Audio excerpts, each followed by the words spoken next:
Assalamu alaykum barliq kitap anlıqçı dostlar. Biz Peygamberimiz sallallahu alayhi ve sellem'nin tercüme hali yazılgan Şirin Bullaq degan kitapni o'qishni davomlashtiryapmiz.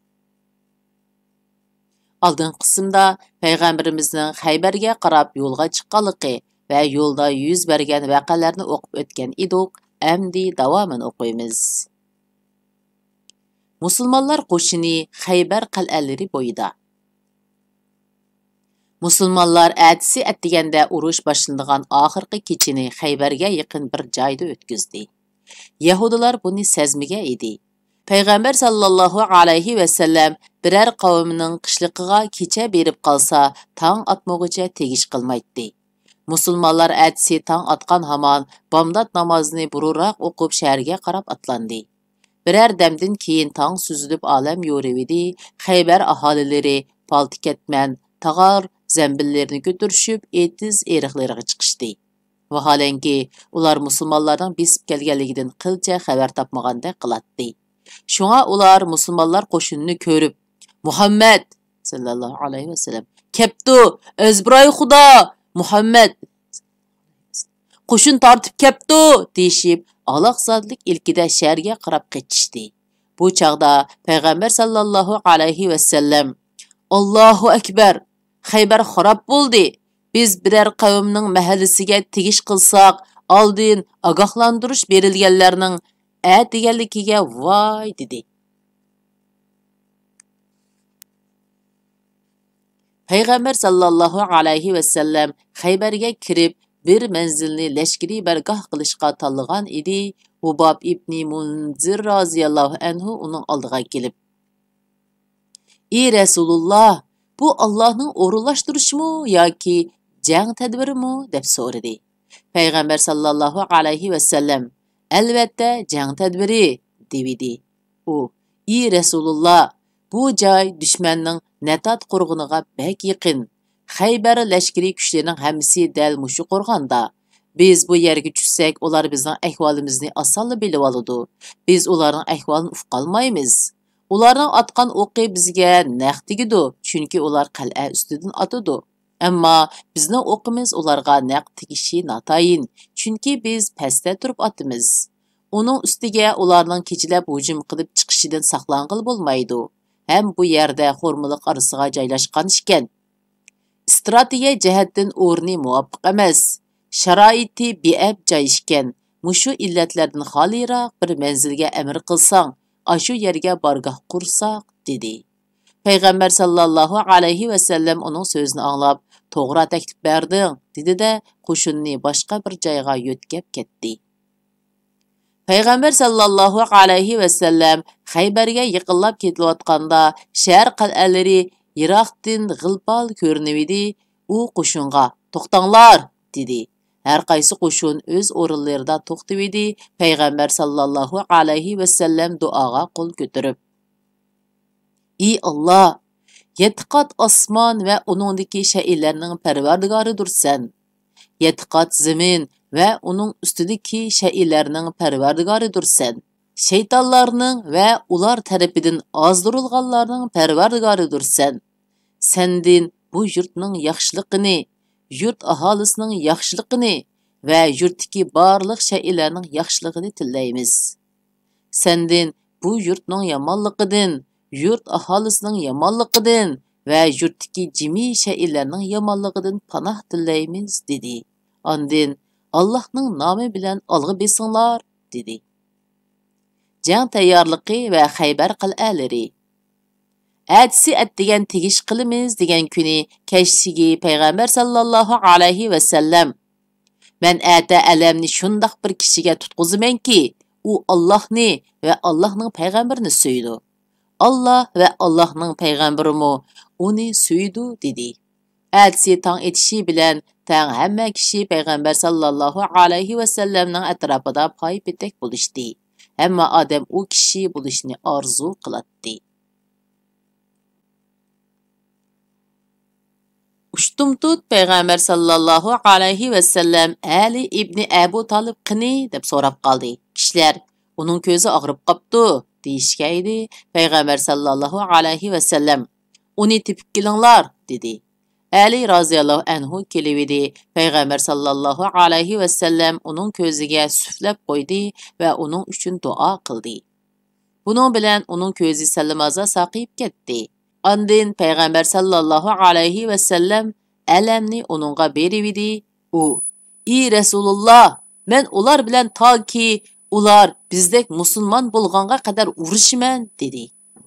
Peygamber sallallahu alayhi ve sellem, "Undaq bo'lsa, sen shu peti berib ularning manziliga tushgin. Andin ularni islomga da'vat qilgin va ularning zimmasiga vojib bo'lgan Allohning haqlarini uqtirib qo'ygin. Allah bilan qasamki, Allohning sen orqali biror odamni hidoyat qilgini sen uchun necha ming qizil to'gidan yaxshidir" dedi. Xaybar cho'ng jihatdan mundaq ikki bo'lakka bo'lingan bo'lib, birinchi bo'lakida tuvandikidek 5 qo'rg'on bor edi. Birinchi Noim qo'rg'ini, ikkinchi Sa'ab ibn Ma'az qo'rg'ini, uchinchi Zubayr qal'asi qo'rg'ini, to'rtinchi Ubay qo'rg'ini, beshinchi Nazar qo'rg'ini. Avvalgi 3 qo'rg'on Xaybarning Natat rayonida, keyingi 2 qo'rg'on Shayiq rayoniga joylashgan. Ammo ikkinchi bo'liki Kuniba harbiy rayon deb atalgan bo'lib, uningga 3 qo'rg'on joylashgan. Birinchi Qamus qo'rg'ini, bu Bani Nazir qabilasidan bo'lgan Abil Huqayfining qo'rg'ini edi. Ikkinchi Vatih qo'rg'ini, uchinchi Salalim qo'rg'ini. Xaybarda yana bu 8 qo'rg'ondan boshqa cho'ng kichik qal'a va qo'rg'onlar bor bo'lib, lashkari kuchi va mudofaa istihkomi jihatda oldingi 8 qo'rg'onga yetmaydi. Shunga urushning eg'ir chaqi qo'rg'onning birinchi bo'ligida ko'proq aylandi. Ammo ikkinchi bo'ligidagi 3 qo'rg'onga o'rinlashtirilgan qo'shinlar ko'p va mudofaasi kuchli bo'lsa-mu, qarshilik ko'rsatmayla taslim bo'ldi. Urushning boshlanishi va Noim qo'rg'onining fathi qilinishi. Bu qo'rg'onlar ichida musulmonlar tunji bo'lib Noim qo'rg'oniga tegish qildi. Mazkur qo'rg'onning strategik o'rni intayin muhim bo'lg'achqa, Yahudilar uni jon tikib qo'g'didi. Shundaqla bu qo'rg'on yana Yahudilarning minga tetadigan Batur degan nomi bor Bahadiri Marhab palvonning boshqurishida edi. Ali ibn Abu Talib raziyallohu anhu qo'shinni boshlab bu qo'rg'onni muhosiraga oldi va ularni musulmon bo'lish, ya'ni taslim bo'lishga chaqirdi. Yahudilar musulmonlarning da'vatini keskin rad qilib, mug'ambarlik bilan maydonga chiqishdi. Ular bilan ularning bosh sarkardasi Marhab palvonmu billa edi. Marhab chang maydoniga chiqib yakma-yak erishishni talab qildi. Salima ibn Akvai raziyallohu anhu mundaq deydi: "Biz Xaybarga yetib berdik. Ularning boshlig'i Marhab qilichini polanglatib maydonga tushib, tuvandagi she'rni o'qidi. Xaybar ora nomim mashhur, Marhab pahlavon atalgan, jangovar men mahoratlik tang kelolmas, natavan. Urush o'ti qizisa, gar maydon ora o't yanar, mard bo'lsang chush jangohqa sen ilishayli bir maydon." Shuning bilan uningga qarshi tag'am Amir raziyallohu anhu maydonga tushib tuvandagi she'rni o'qidi.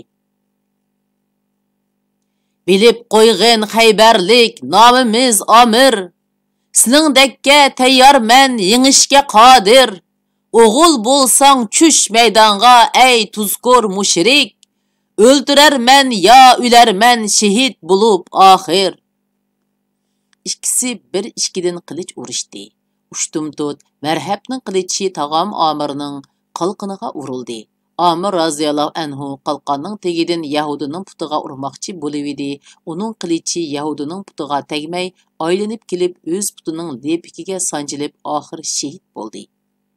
Uning haqida Payg'ambar sallallohu alayhi va sallam uningga 2 hassa savob beriladi dedi va 2 barmog'ini jamladi. U yana, u haqiqatda mu ismi jismiga loyiq mujohid edi. Undaq arab yer yuzida oz tepiladi dedi. Marhab shuningdan keyin yana Xaybar aro nomim mashhur, marhab pahlavon atalgan degan jang uranini to'g'lab, musulmonlarni janggohga undab, maydonda u yoqdan bu yoqqa mingib popoza qilishga boshlagan. Buning bilan Ali ibn Abu Talib raziyallohu anhu uningga qarshi maydonga tushgan. Salima ibn Akvai raziyallohu anhu mundaq deydi. Shuning bilan Ali raziyallohu anhu: Anam şundaq ataptur namimni Haydar. Yav men bilan ilissa yo'lvas iken der. El qisasini Zulfiqarda almasam men xar. İ Xudoning düşmini Allahu akbar. Deginicha maydonga tushdi-da, marhabning beshiga bir qilich uribla uni o'ldirdi. Ondan uning qo'mondaligida Naim qo'rg'ini fath qilindi. Ali raziyallohu anhu ularning qal'asini muhosiraga elividi. Bir Yahudi qal'a ustidagi bir qovuqdan beshini chiqirib, "O'zing kim bo'lasan?" deb vaqirdi. Ali raziyallohu anhu: "Men Ali ibn Abu Talib" deb javob qaytargan edi.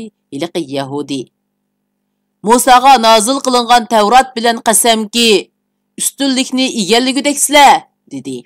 Ondan marhabning qayrindishi Yosir maydonga chiqib, "Maydonga tushadigan odam bormi? Kim tushidi?" deb to'lidi. Uningga qarshi biz tarafdan Zubayr ibn Avvom raziyallohu anhu maydonga chiqdi.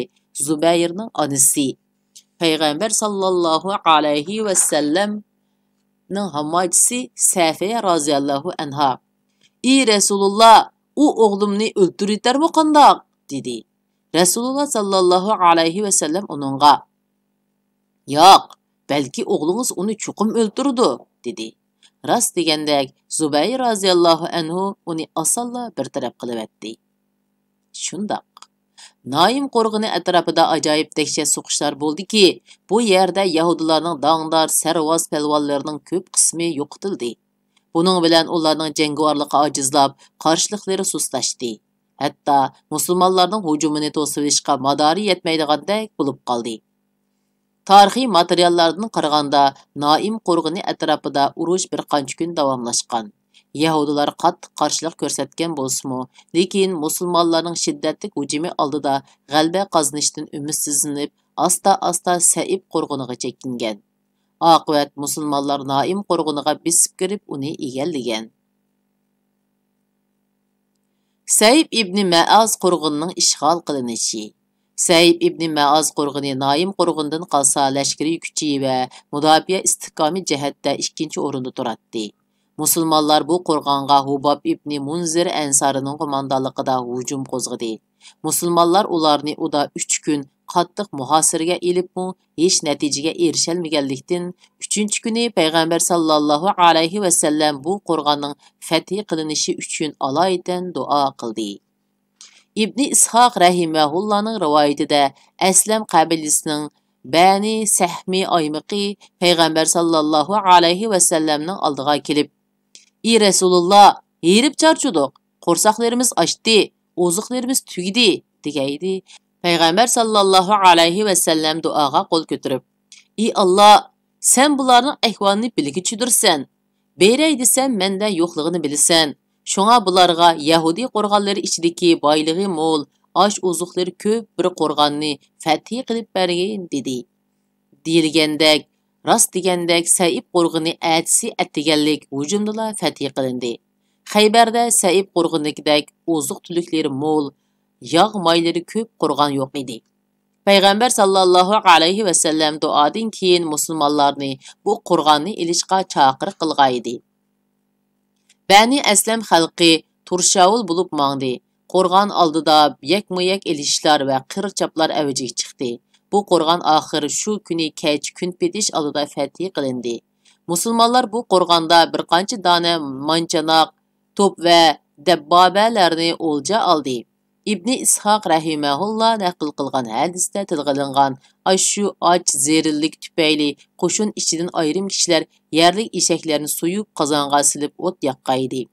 Payg'ambar sallallohu alayhi va sallam buningdan xabar topgandan keyin jakorchi mangdirib eshaklarni yeyishdan to'sdi. Zubayr qal'asining ishg'ol qilinishi. Naim və Səib qo'rg'onlari ishg'ol qilingandan keyin Natat rayoni qo'rg'onlaridagi yahudilarning hammasi Zubayr qal'asiga bekinib oldi. Bu qal'a tog' cho'qqisiga joylashgan nihoyat mustahkam qal'a bo'lib, qal'a atrofi musulmonlarga nisbatan hujum qilishga beab, dushmanga nisbatan mudofaalanishga aplik edi. Mayli otliq, mayli piyodalik, hech kim uningga yaqin bora olmaydi. Rasululloh bu qal'ani 3 kun muhosiraga oldi. 3 kundan keyin bir Yahudi el bo'lib kelib, "Ey Muhammad, sen ularni bir oy muhosiraga ilib yatsangmi, parvo qilishmaydi. Chunki ularning yer osti suyi va buloqlari bor. Ular kechasi chiqib suv akirib olib, qal'ada bekinib yetaverdi. Agar ularning suv manbasini uzib tashlay olsang, ondan ular qal'adan chiqadi" dedi. Shuning bilan payg'ambar sallallohu alayhi va sallam ularning ichimlik suyini uzib tashlagan edi. Yahudilar qal'adan tushib, qattiq tarsoqlik bilan qarshilik ko'rsatdi. Musulmonlar tarafdan bir qancha kishi qazo qildi. 10 ga yaqin Yahudi o'ldirildi. Qal'a oxir fath qilindi. Ubay qal'asining ishg'ol qilinishi. Zubayr qal'asi ishg'ol qilingandan keyin Yahudilar Ubay qal'asiga yo'tkilib, bu yerda mudofiada turdi. Musulmonlar ularni qattiq muhosiraga ilib, qal'adan tushishga qistigan edi. Bulardan 2 sarvoz orqa-orqadan maydonga tushib, yakma-yak elishishni talab qildi. Musulmon azmatlar maydonga tushib, ularni qatl qildi. Yahudilardan 2-chi qitim maydonga tushgan dushmanning adibini bergan kishi musulmonlarning dongdor palvini qizil salilik Botur Azimat Abu Dujana edi. U mazkur muborizchini bir taraf qilib bulubla yo'lvastak etilib qal'aga bisib kirdi. Uningga agishib boshqa musulmonlar bisib kirdi. Birer soatdek keskin jangdan keyin Yahudilar bu qal'ani tashlab bir-birlab chekinib chiqib, mushu rayonning eng tövünidagi qal'a Nazar qo'rg'oniga yo'tkilib mudofiada turdi. Nazar qo'rg'onining ishg'ol qilinishi. Nazar qo'rg'oni mushu tavallikdagi qo'rg'onlar ichida hammadan mustahkam, hammadan puxta qo'rg'on edi. Shunga Yahudilar musulmonlarni bu qal'aga har qancha qismi kirolmaydi deb qarg'anlikdan asosliq cho'ng qal'alari qo'ldan ketgan bo'lsa-mu, ayollar va bolalarni mushu qal'aga yig'ib mudofiada turdi. Musulmonlar qal'ani qattiq muhosiraga oldi va har tarafdan bisimni kuchaytdi. Lekin qo'rg'onning tog' ustiga joylashishdek alayligi musulmonlarni bostirib kirishdan to'sib qo'ydi. Yahudilar mu qatma-qat muhosirani bosib chiqishga petinolmadi.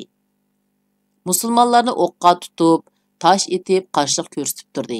Demak, nazar qo'rg'inini ilish qiyinga to'xtaganlikdan payg'ambar sallallohu alayhi va sallam musulmonlarni manchanoq va dabboba qatorliq og'ir qurollarni ishga solishga buyurdi.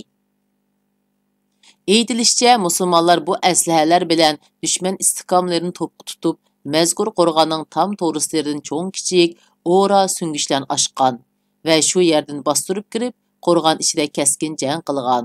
Oxir dushman fojialik mag'lub bo'lib taslim bo'lgan.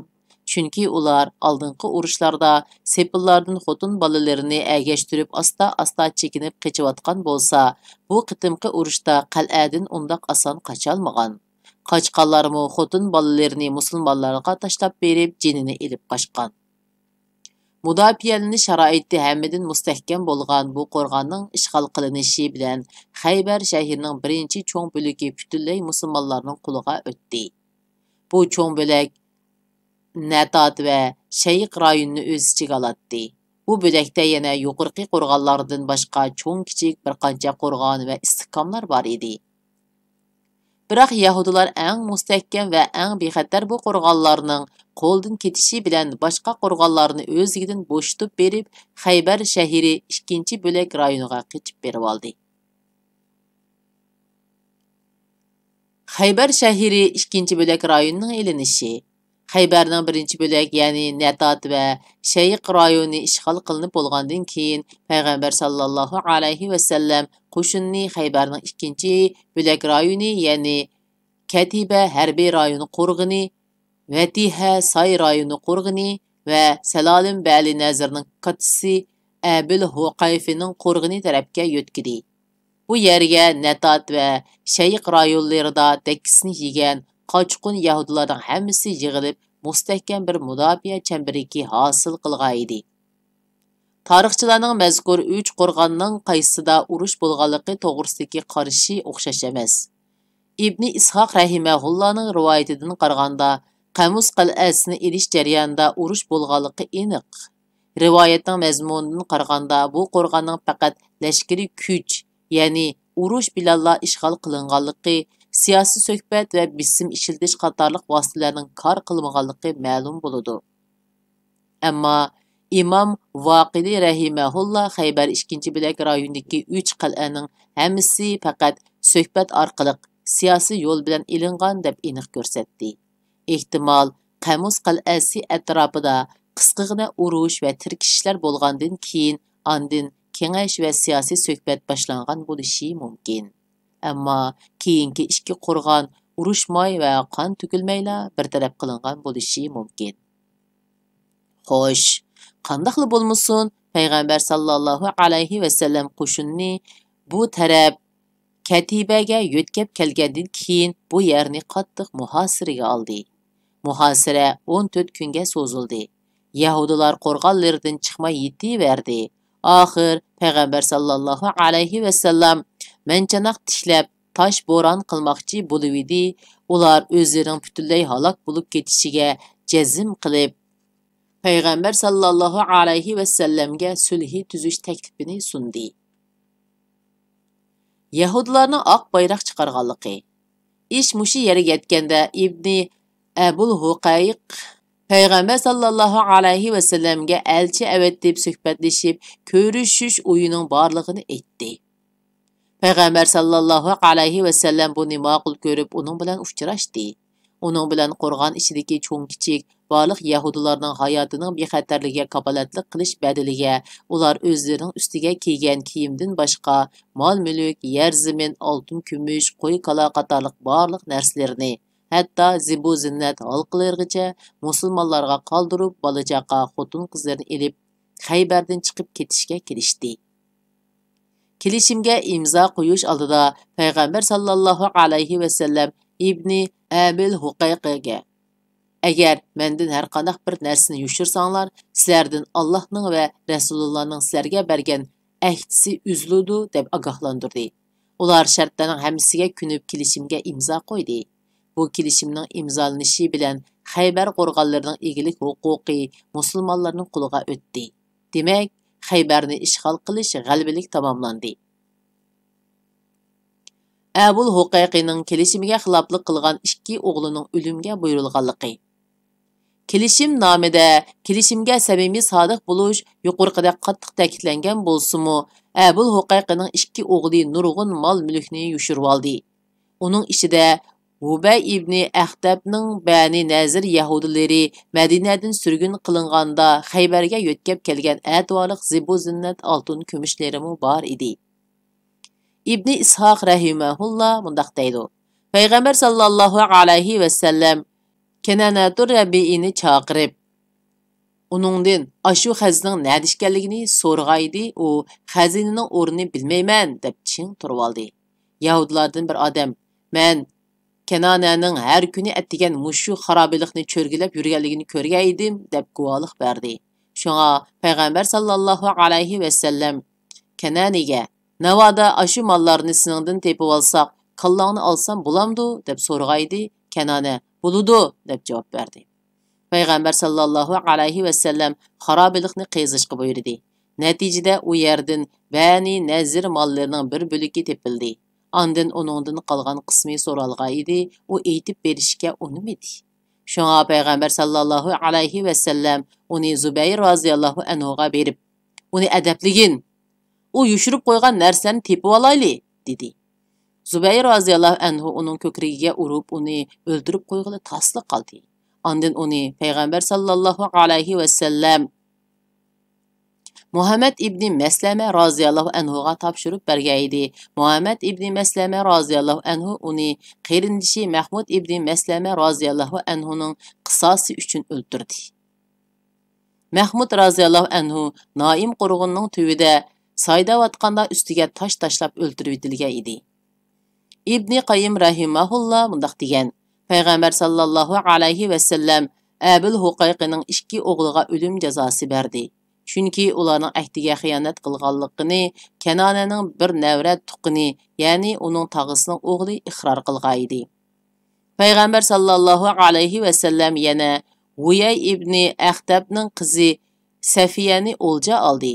U Abil Huqayqining o'g'li Kanonaning qulida bo'lib, ularning bir takiga bosh qo'yguniga uzun bo'lmagan edi.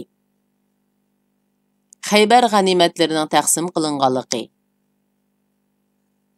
Payg'ambar sallallohu alayhi va sallam Xaybar yahudilarini bu yerdan surgun qilib etib, ondan Xaybar zimini va o'ljilarini biroqla taqsim qilish irodasiga kelgan edi.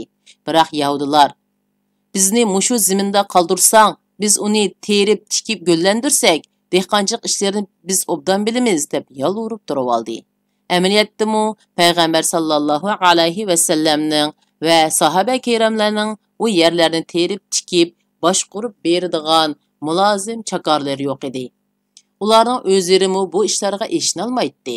Shunga Payg'ambar sallallohu alayhi va sallam ularga Xaybar ziminidan chiqqan g'alla paroqning yerimini berishga, qolgan yerimini musulmonlarga topshirishga kelishdi.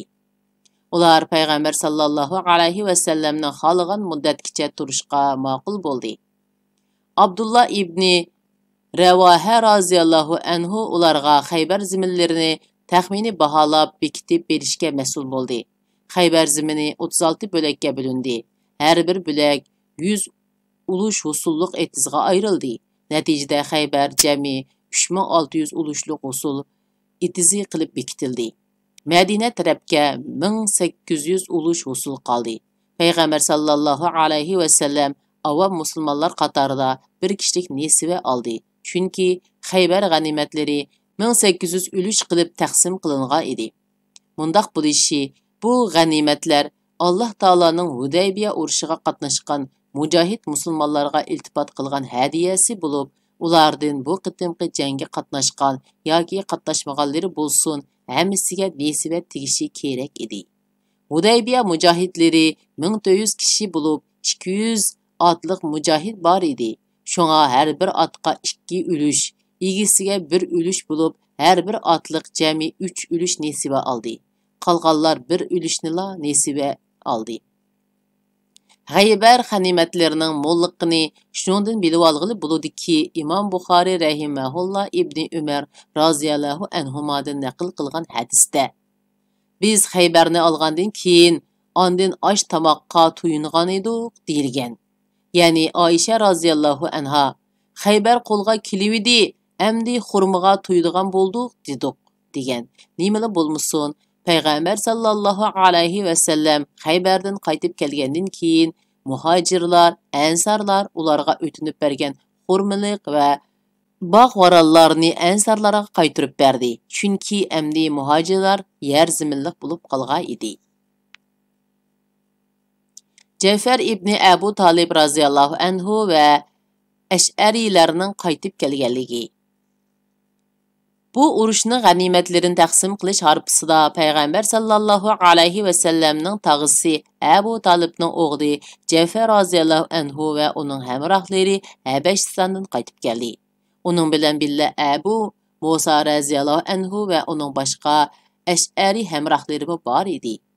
Abu Musa roziyallohu anhu mundaq deydi: Biz Rasululloh sallallohu alayhi va sallamning payg'ambar bo'lib chiqqanligini anglagan edik. U chaqda biz Yamanda edik. Shuning bilan biz men va 2 qarindishim birlikda jamoatimizning 30 necha kishi bilan bu tarafga keldik. Biz bir kemaga o'tirgan edik. Bu kema bizni Habashiston Najashning tavalliga opirib qo'ydi.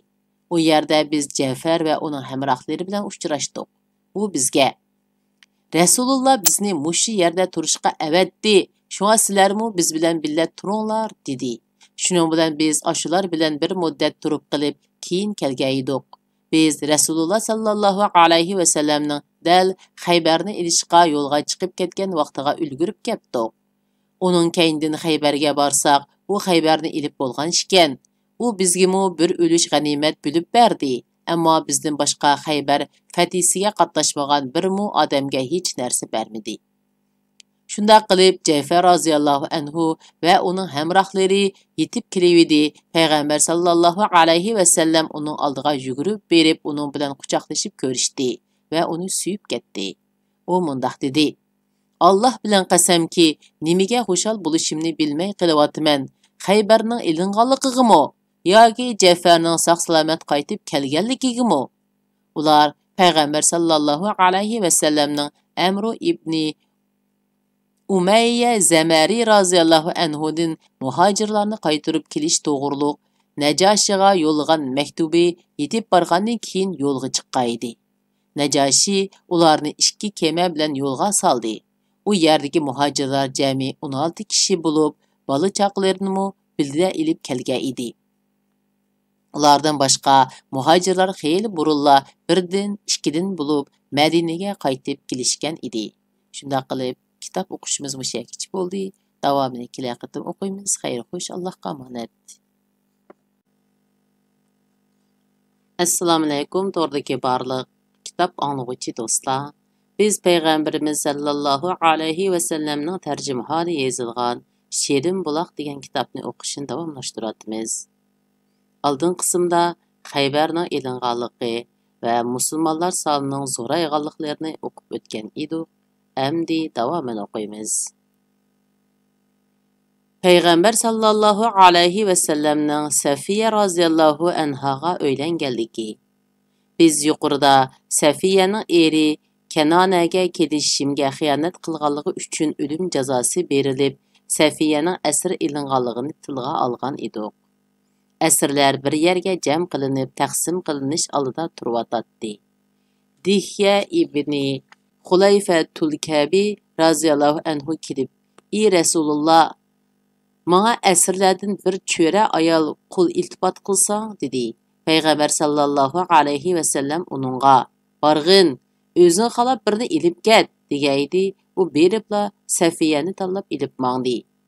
Bu chaqda bir kishi: "Ey Rasululloh, sen Dihyatul Kalbiga, ya'ni Qurayza va Bani Nazir Yahudlarning sardori Huyayning qizi eng yaxshi ayolni iltifot qilib etding. U degan sanga loyiq keladi" dedi. Shunga Payg'ambar sallallohu alayhi va sallam "Dihyani chaqiringlar" dedi. Dihya roziyallohu anhu Safiyani ilib kelibdi. Payg'ambar sallallohu alayhi va sallam uni ko'rib, "Borg'in, uningdan boshqa birini tanlag'in" dedi. Payg'ambar sallallohu alayhi va sallam Safiyani musulmon bo'lishga da'vat qilgan edi. U iymon aytib musulmon bo'ldi. Shuning bilan Payg'ambar sallallohu alayhi va sallam uni ozod qilib, uning hurlikini uningga to'ylik qilib, uni amriga oldi. Qaytishda Saddu Sahba degan yerga kelganda Ummu Sulaym raziyallohu anha uni yasandirib, Payg'ambar sallallohu alayhi va sallamga qitib qo'ydi. Payg'ambar sallallohu alayhi va sallam shu kechasi Safiya roziyallohu anha bilan bir takiga bosh qo'ydi. Atsi atgan jamoatchilikka xurmo halvasi qildirib, to'y ziyofati berdi va yo'l bo'yi 3 kechini Safiya roziyallohu anha bilan birga o'tkazdi.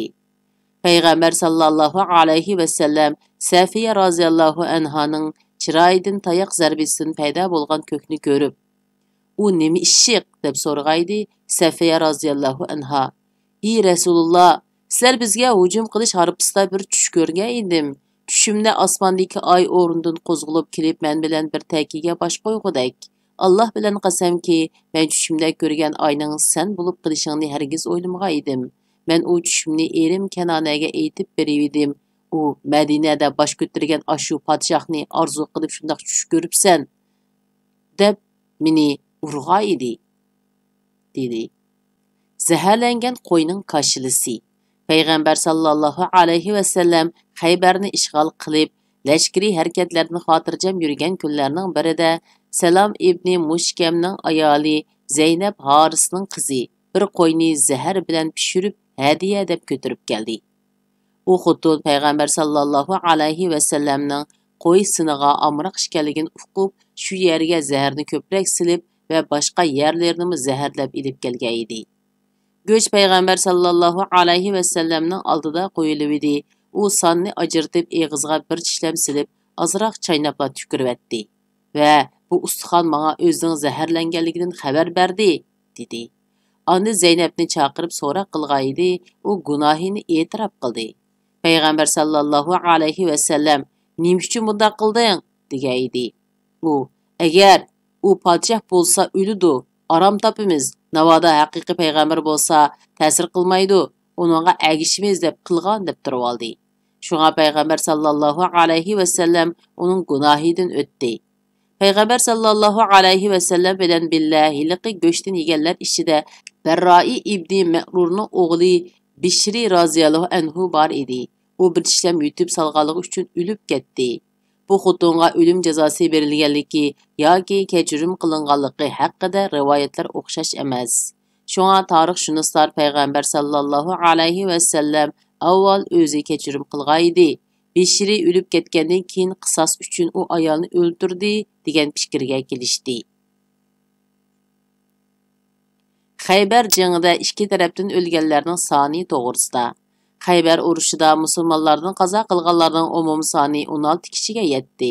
Buning ichida Quraysh qabilasidan 4 kishi, Aslam qabilasidan 1 kishi, Xaybarlik 1 kishi, qolganlari Ansarlardan edi.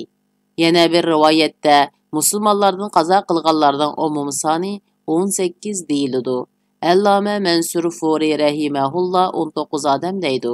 U mundaq deydi: "Men inchikilab tekshirib izlagandan keyin qazo qilganlar qatorida 23 kishining ismini topdim. Ularning birini Imom Tabari rahimahulloh, yana birini Imom Vaqidi rahimahulloh zikr qildi. Ularning biri zaharlangan qo'yni yeb silib o'lib ketgan kishidir. Keyingi biri Badrda o'ldirilganmi yoki Xaybarda o'ldirilganmi aniq emas, ammo Yahudilarning o'lganlarining soni 93 kishidir." Fadak.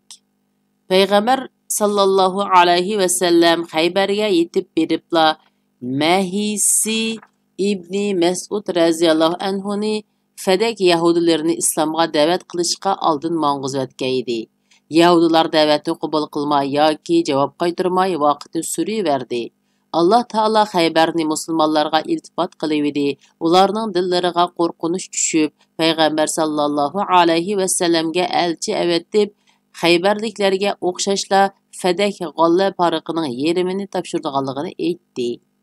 Payg'ambar sallallohu alayhi va sallam ularning iltimosini qabul qilib, ular bilan kelishim imzoladi. Musulmonlar Fadakni urush qilmay olgan bo'lg'achqa, uning kirimi maxsus payg'ambar sallallohu alayhi va sallamning tasarruf qilishida bo'ldi. Uni payg'ambar sallallohu alayhi va sallam o'z oilasi va musulmonlarning umumiy ishlari uchun ishlatdi. Vadil Qura. Payg'ambar sallallohu alayhi va sallam Xaybarning ishlaridan bo'shinibla musulmonlarni boshlab Vadil Quraga yurib ketdi. Chunki u yerda Yahudilar bilan qisman arablar aralashib o'ltiraqlashgan bo'lib, ular o'zaro til biriktirib musulmonlarga qarshi saf tuzib uyushgan edi. Düşman taraf to'liq tayyorlik bilan turg'ashqa, musulmonlar yetib kelishi bilanla musulmonlarni qor yomg'irdak o'qqa tutdi. Bu etishda payg'ambar sallallohu alayhi va sallamning chakri, quli Mud'am o'lib ketdi. Kishilar "Xo'sh muborak, ahli jannati bo'lg'iniga muborak" deyishdi. Payg'ambar sallallohu alayhi va sallam, "Yo'qsu, undoq bo'lmaydi. Alloh bilan qasamki, u Xaybarda taqsimotga qo'yilmay turib, cho'ntikiga silib olgan 4 chapon uningga o't yoqidi" dedi. Buni anglab kishilardan biri bir tal tana, yana biri bir tal yoki 2 tal bo'qqush ko'tarib kelib jamoatga topshirdi. Payg'ambar sallallohu alayhi va sallam bir dona bo'qqush yoki 2 dona o't bo'qqush deydi. Ondan payg'ambar sallallohu alayhi va sallam qo'shinni jangga safarbar qildi va qismlarga bo'lib saf tuzdi. Jang to'g'ini Said ibn Ubada roziyallohu anhu ga tutqizdi. Qismlarning alamlaridan birini Hubob ibn Munzir roziyallohu anhu ga, yana birini Sahil ibn Hanif roziyallohu anhu ga va yana birini Abbad ibn Bishri roziyallohu anhu ga tutqizdi. Ondan harakatga o'tib, ularni islomga, ya'ni taslim bo'lishga chaqirdi. Ular taklifni rad qilib, yak-moyak elishishga odam chiqardi. Musulmonlardan uningga qarshi Zubayr ibn Avvom roziyallohu anhu maydonga chiqib, hayol qilmay o'z raqibini o'ldirdi. Düşman tarafdan yana biri sakrab chiqaydi, unimi epchillik bilan ujuqtirdi. Arqadan yana biri chiqaydi, uningga qarshi Ali ibn Abu Talib roziyallohu anhu maydonga chiqib, uni qo'g'lab yurib chepivetdi. Ali roziyallohu anhu maydonda bir chiqqancha ulardan arqadan maydonga tushgan 11 odamni qilishlab yo'qotdi. U har bir raqibini u alamga uzatganda keyingilarini haqiqatga tan berib taslim bo'lishga chaqiratdi. Her namazı vaqti bo'lganda payg'ambar sallallohu alayhi va sallam sahobalar bilan jamoat bo'lib namoz o'qish uchun chedirga qaytadi va namozni ado qilib bo'lgandan keyin yana qaytib kelib ularni taslim bo'lishga da'vat qilib kech kirguncha jang qiladi. Bir kuni atdigan kun chiqish oldida ularga hujum qo'zg'aydi. Ular qo'llaridagi barliq narsa keraklarini topshirib taslim bo'lganligini jakarladi. Payg'ambar sallallohu alayhi va sallam Vadil Qur'oni g'olib qo'shin bilan egallab, ularning mollarini g'animat oldi va nurg'un uy saramjon va raxt matolarga ega bo'ldi va u yerda 4 kun turib, g'animatlarni sahobalarga taqsim qilib berdi. Yer zamin, dal-daraxt va uzum xurmlarni yerlik aholilarga Xaybarliklar bilan kelishgandek tang sheriklikka beribdi. Taymai Yahudileri avval Xaybarliklarning, arqadan Fadak va Vadil Qur'onliklarning bir-birlab taslim bo'lishqanliklarini anglab, o'zligidan musulmonlarga elchi avatib, sulhi talab qilishdi.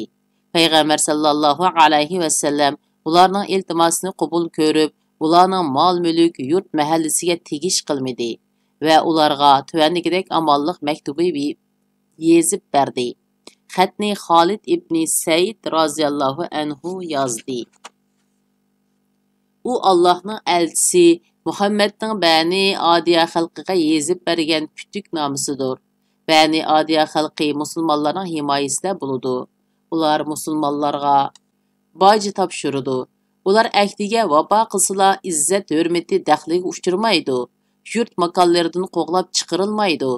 Kecha fursat, kunduz hisob kitob. Vesselam. Madinaga qaytish. Sulhidan keyin payg'ambar sallallohu alayhi va sallam Madinaga qarab yo'l oldi. Yo'l ustida bir kechasi bir hazog'icha yo'l yurib, kecha oxirlashay degandila, ondan uxlash uchun bir qunalg'iga kelib tushdi va Bilalga "Sen bugun uxlamay bizni bomdodga uyg'otqin" deb topiladi. Bilal to'ygisining to'qimiga yo'linib, xeyli bir vaqtgacha uxlamay o'tirgan bo'lsa-mu, oxir ko'zi ixtiyorsiz uyquga ketib qoldi. Hatto quyosh nuri ularning yuziga tushganga qadar ulardan bir odam uyg'onmadi. Shundaqdimi eng baldir uyg'ongan kishi yanala payg'ambar sallallohu alayhi va sallam bo'ldi. U uyg'onibla ittik o'rnidan turib boshqa bir vodiga chiqib namoz o'qidi. Ba'zi tarixchilar bu voqea boshqa bir safarda yuz bergan deyishidi. Xaybar urushining tafsilotiga inchiklab nazar solganimizda payg'ambar sallallohu alayhi va sallam bu urushdan Hijriyaning 7-yili safar oyining oxirlari Rabiul avvalning boshlari qaytib kelganligi ma'lum bo'ladi.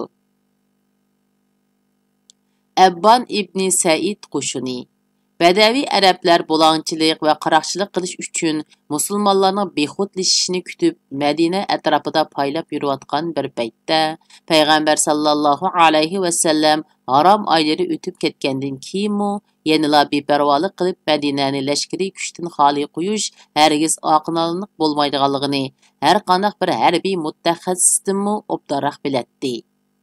Şuna o Xaybarga yetib bargan hamon Najdi tarafdagi bulongchilik va qaroqchilikqa odatlangan qir arablariga zarba berish uchun Abbon ibn Said roziyallohu anhu boshchiligida qo'shin avatgaydi. Abbon roziyallohu anhu o'z vazifasini muvaffaqiyatli ado qilib, Udul Xaybarga qaytib, payg'ambar sallallohu alayhi va sallam bilan uchrashdi. Bu chaqda Xaybar ilinib bo'lgan edi. Bu qo'shin shu yili safar ida avatilgan bo'lishi ehtimolga yaqin. Bu qo'shin to'g'risida Sahihul Buxoriydami hadislar naql qilingan.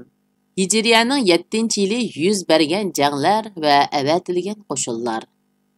Zatur Riqoi jangi.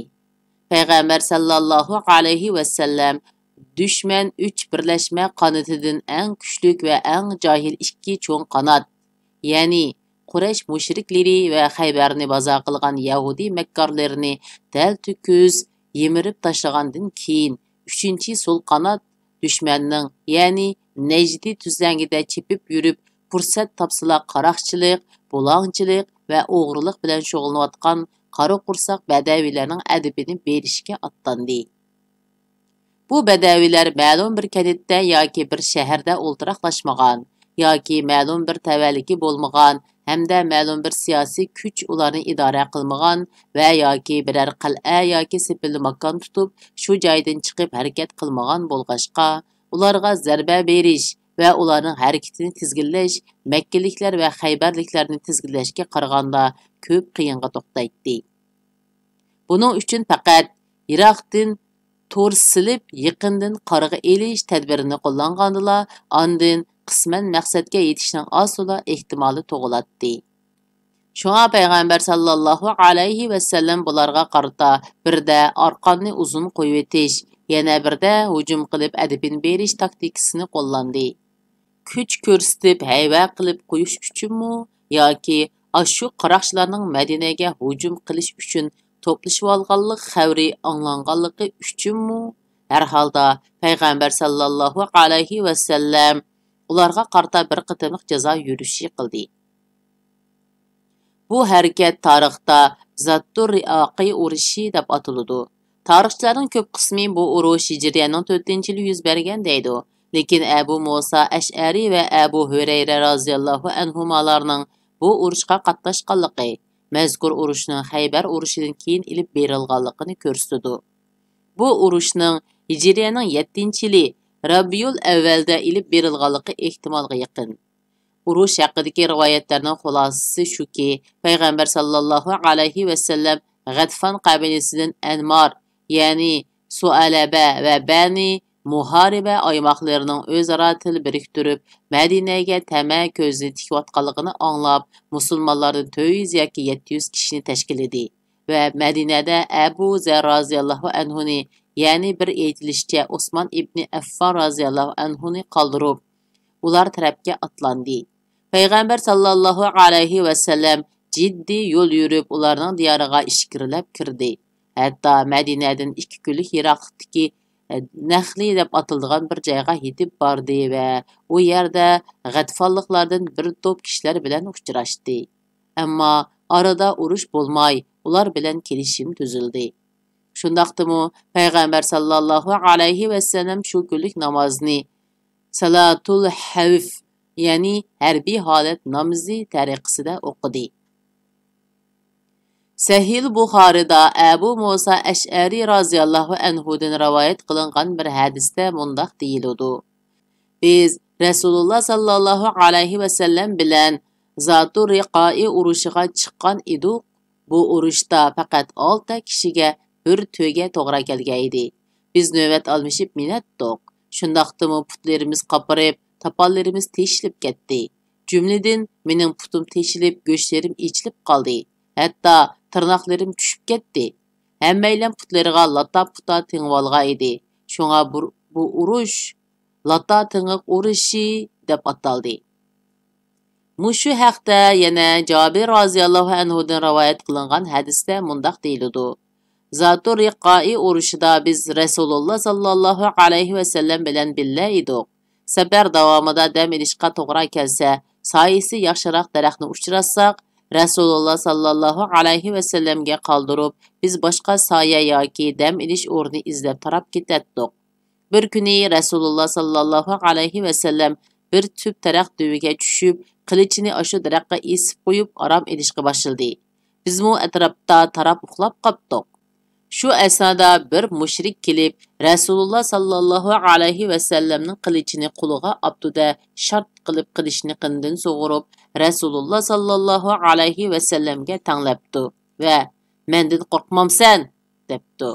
Rasululloh sallallohu alayhi va sallam "Yo'q, qo'rqmayman" degan ekan, u "Seni mendan kim to'sib qola oladi?" debdi. Rasululloh sallallohu alayhi va sallam Allah to'sib qoladi, deb javob beribdi. Bir chaqda Rasululloh sallallohu alayhi va sallamning bizni to'lg'an ovozi anglandi. Biz kelsak, uning oldida bir badavi yukinib bichara holatda o'tiribdi. Rasululloh sallallohu alayhi va sallam voqeaning jarayonini so'zlab berib mundoq dedi: "Men uxlayotdim. To'satdan bu odam kelib qilichimni qindin sug'argandek qildi. Uyg'onib qarsam, u beshimda qilichimni yalang'och devaylab turibdi. U mendan seni kim qutqizib qola oladi degan edi. Men Alloh qutqizudi dedim. Mana bu hozir oldimda o'tiribdi." Ondan Rasululloh sallallohu alayhi va sallam uningga boshqa gap so'z qilmadi. Yana bir rivoyatda shuning bilan namozga takbir o'qildi. Payg'ambar sallallohu alayhi va sallam musulmonlarni ikki bo'lakka bo'lib, avval bir bo'lak bilan 2 rakat namoz o'qidi. Ondan keyniga chekinib, harbiy holatda o'tibdi, yana bir bo'lak keldi. Payg'ambar sallallohu alayhi va sallam ular bilan 2 rakat namoz o'qidi. Bunun bilan namoz Payg'ambar sallallohu alayhi va sallamning 4 rakat, jamoatchilikning 2 rakatdan bo'lib tamomlandi deyilgan. Abu Avananing rivoyat qilishicha, Payg'ambar sallallohu alayhi va sallam hiliq gapni qilgandan keyin u badavining qo'li titrab qilich yerga tushib ketgan.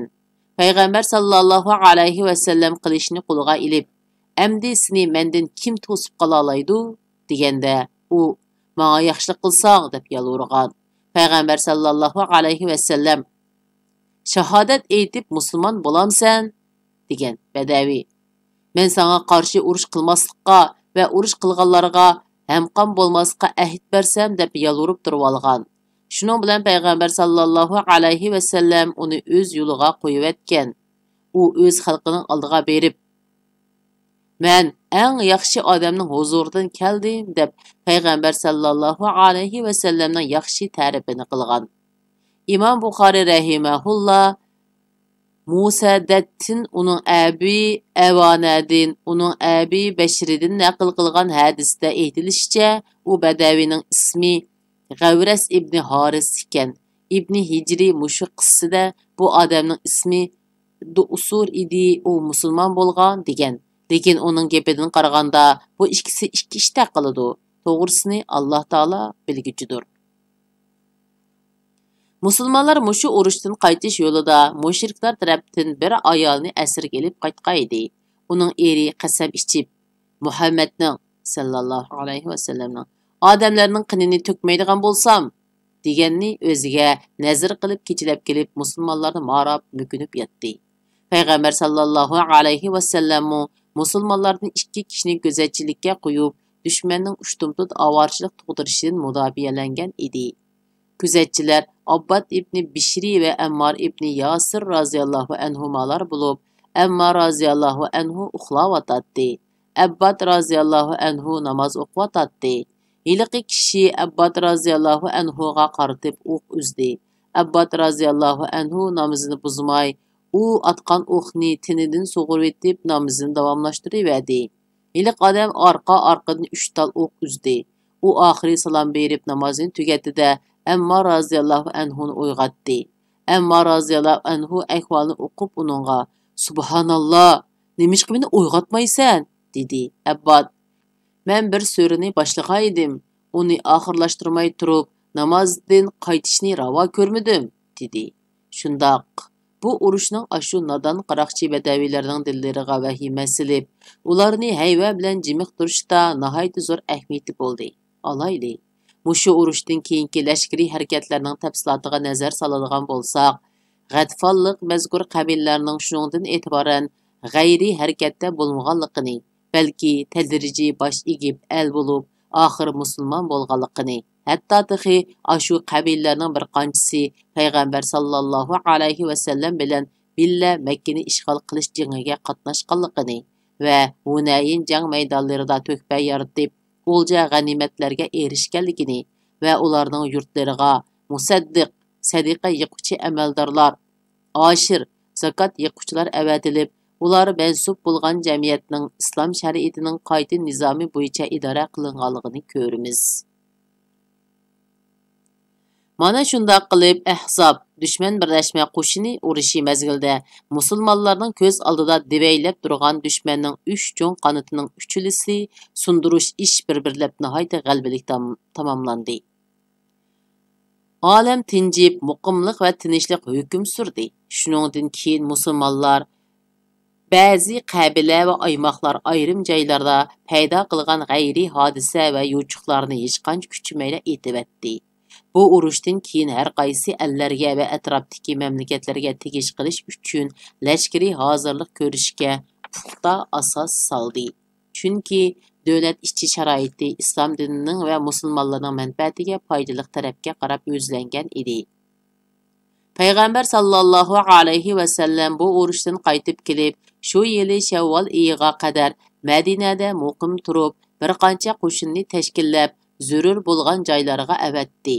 Tuvandikilar shuningga oid ahvollardir. Birinchi, G'olib ibn Abdullah Laysi qo'shini. Hijriyaning 7-yili Safar oyida Qadid degan joydagi Bani Mulawwaha qabilasiga hujum qilishga avatildi. Bani Mulawwah xalqi Bashir ibn Suvaydning hamrohlarini o'ltirib atgaydi. Shunga bu qo'shin ularning intiqomini olishga avatilgan edi. Qo'shin Qadidga yetib berib, dushmanga kechilab hujum qo'zg'ab, qarshilik ko'rsatganlarni o'ldirib, nurg'un chorva, qo'y qalalarni o'lja ilib haydab keldi. Ularning keyindan zo'r bir turkum dushman qo'g'lab kelib, yiqilib qolganda, to'satdan qattiq yomg'ir yig'ib ketib, ikki taraf o'ttirisini cho'ng kelkun ayirib etdi-da, natijada musulmonlar muvaffaqiyatli holda chekinib oldi. Ikkinchi, Hamsi qo'shini. Hijriyaning 7-yili Jamadiul oxir oyida avatildi. Uning tafsiloti podshohlarga maktub yo'llash haqidagi bayonlarda zikr qilindi. Uchinchi, Umar ibn Xattob qo'shini. Hijriyaning 7-yili Sha'bon oyida Turba degan joyga avatildi. Umar roziyallohu anhu 30 kishi bilan kechasi yo'l yurib, kunduzi yoshirinib mengib, oxir Havazinga yetib bordi.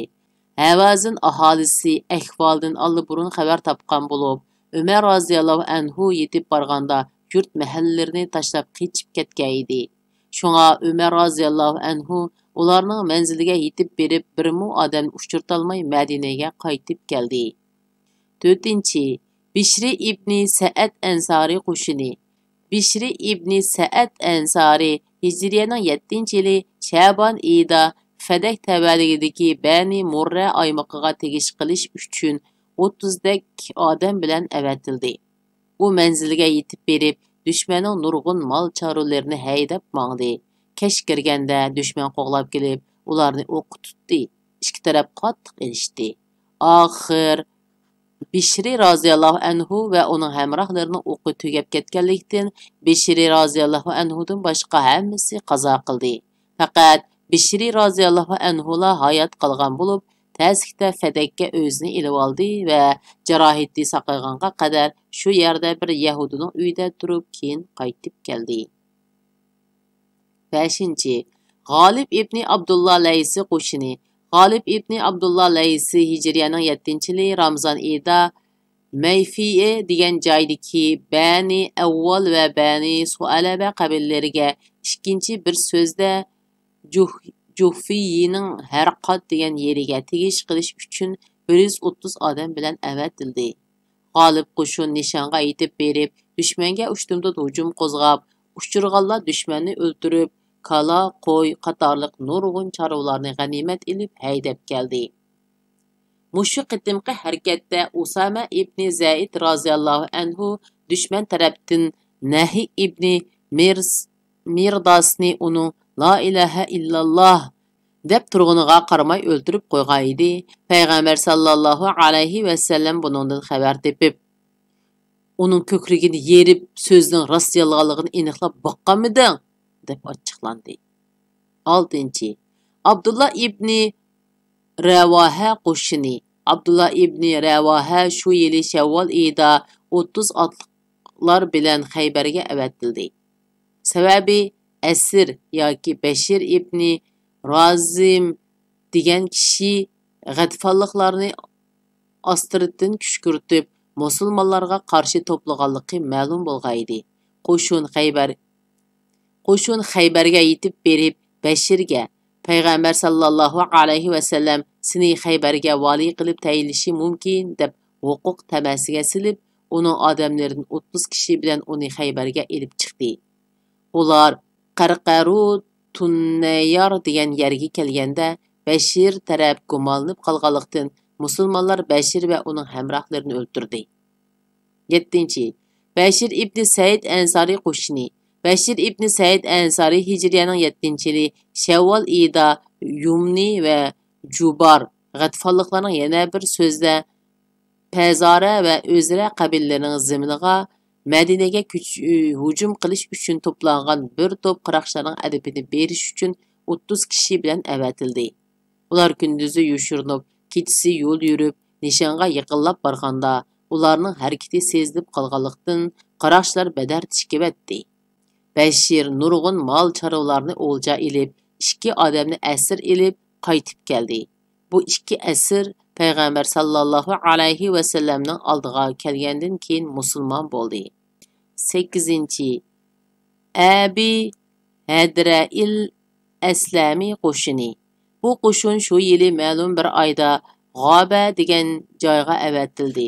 Voqeaning jarayoni shuki, Jashab ibn Muaviya jamiyatidan bir kishi G'oba degan joyga bir turkum soyoq qochqinlarni boshlab kelib, Fayz qabilasini musulmonlarga qarshi to'playotganligi ma'lum bo'ldi. Shunga payg'ambar sallallohu alayhi va sallam Abu Hadrat Aslamini 2 kishi bilan u yerga avatdi. Abu Hadrat nihoyat dono lashkariy tadbirlarni ishiltib, dushmanga qaqshatquch zarba berdi va nurg'un mol chorvalarni g'animat ilib qaytib keldi. Shunday qilib bugungi kitob o'qishimiz bu yergacha bo'ldi. Davomini kelaqib o'qiymiz. Xayr, xo'sh, Allohga omonat.